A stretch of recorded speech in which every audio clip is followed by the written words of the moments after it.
कि अब supreme court में औपचारिक रूप से घोषणा कर दी गई है कि कानून आपकी पहचान को देखकर ही आपके साथ इंसाफ करेगा और इसी तरीके से आपके साथ भेदभाव के जरिए आखिर किस पक्ष में न्याय देना है या फिर नहीं देना है ये निश्चित करेगा।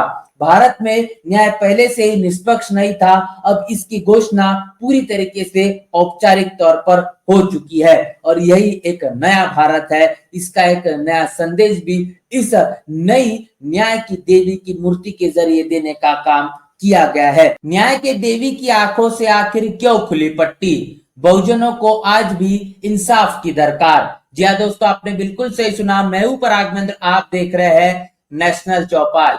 देश के चीफ जस्टिस डीवाई चंद्रचूड़ इनके जरिए हाल ही में न्याय की देवी की एक नई मूर्ति का अनावरण किया गया है और इस अनावरण के बाद लगातार चर्चा और बहस का विषय छिड़ चुका है कि आखिर पुरानी मूर्ति और नई मूर्ति में इतना बड़ा अंतर क्यों? आखिर ये अंतर क्या है? अंतर क्या कुछ कहता है? इसके पीछे के क्या सांकेतिक कारण है? इसकी तह तक जाना भी आवश्यक है। सबसे पहले आपको मैं तस्वीर दिखा दूं। ये तस्वीर वो है जहां पर न्याय की देवी की पुरानी मूर्ति आप देख पाएंगे जिनके आंखों पर पट्टी लगी हुई है और नई जो मूर्ति आप देखेंगे जिनके हाथ में तराजू है, जिनके आंखों पर किसी भी तरीके की कोई पट्टी नहीं है और हाथ में किताब है। आखिर इसके पीछे की क्या कुछ वजह है, ये वजह को भी जानना समझना आवश्यक है। जिस तरीके से अब इस पूरी की पूरी मूर्ति को लेकर अनेकों प्रकार की बातें कही जा रही है, इसमें इस मूर्ति को लेकर काफी कुछ समस्या भी बताई जा रही है। जिन समस्याओं में सबसे अहम ये बात देखी जाती है कि न्याय की देवी की आंखों पर जो पट्टी बंधी हुई थी उसको पूरी तरीके से हटाने का काम कर दिया गया है। आखिर इसका मतलब क्या है? इसका मतलब दरअसल यही दिखाई दे रहा है कि आंखों पर बंधी पट्टी का मतलब ये बिल्कुल भी नहीं था कि कानून ये अंधा है या फिर इसे कुछ नहीं दिखता। इसके पीछे की आखिर ये वजह थी कि इसका अर्थ खास तौर पर ये देखने को मिलता था कि कानून किसी की भी कोई पहचान कर किसी भी तरीके से इस आधार पर न्याय नहीं करता। कानून आखिर जिस तरीके से कोई लिंग को, कोई रंग को, जाति, धर्म और इतना ही नहीं तो क्षेत्र के मायने इसके लिए बिल्कुल भी नहीं रखते, क्योंकि कानून अपनी कानून की जो पहचान है वो आपकी पहचान को लेकर नहीं इंसाफ देता। वो इसका मतलब ये है कि कानून पूरी तरीके से न्याय निष्पक्ष करता है और इसीलिए आंखों पर पट्टी न्याय देवी के बंधी हुई थी, लेकिन अब उसको हटाने का काम किया गया है। इसका मतलब ये साफ हो जाता है कि अब ये नई मूर्ति का सांकेतिक अर्थ यह है कि न्याय की जो देवी है जिसके आंखों में पट्टी बंधी हुई है, ये इसका संदेश है कि अब जो कानून में जो आपकी पहचान देखकर इंसाफ किया जाएगा। भारत में पहले कानून अमीर को और गरीब को बीच एक बड़ा भेदभाव करता था और आज भी वास्तविकता वही देखने को मिलती है।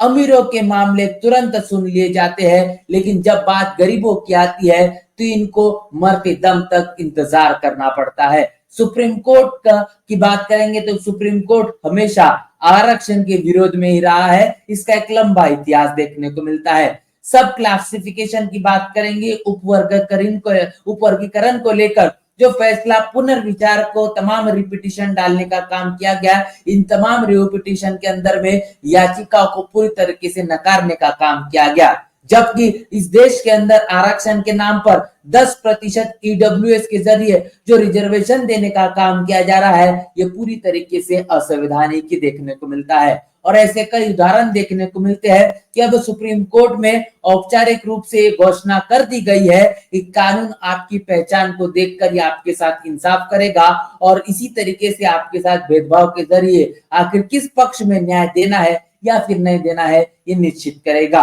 भारत में न्याय पहले से ही निष्पक्ष नहीं था, अब इसकी घोषणा पूरी तरीके से औपचारिक तौर पर हो चुकी है और यही एक नया भारत है। इसका एक नया संदेश भी इस नई न्याय की देवी की मूर्ति के जरिए देने का काम किया गया है। तो ये तमाम चीजें कहने की साबित करती है कि इस देश के अंदर जो सुप्रीम कोर्ट का रवैया जिस तरीके से निष्पक्ष होना चाहिए वो पूरी तरीके से निष्पक्ष देखने को नहीं मिलता। अमूमन तौर पर भेदभाव के नजरिए से ही जो न्याय प्रक्रिया दिखने को मिलती है, जहां पर किसी भी न डेटा या फिर किसी तरीके से ठोस सबूतों के आधार पर ठोस दस्तावेजों के अनुसार जो SC/ST आरक्षण के वर्गीकरण का एक बड़ा फैसला सुना दिया गया है।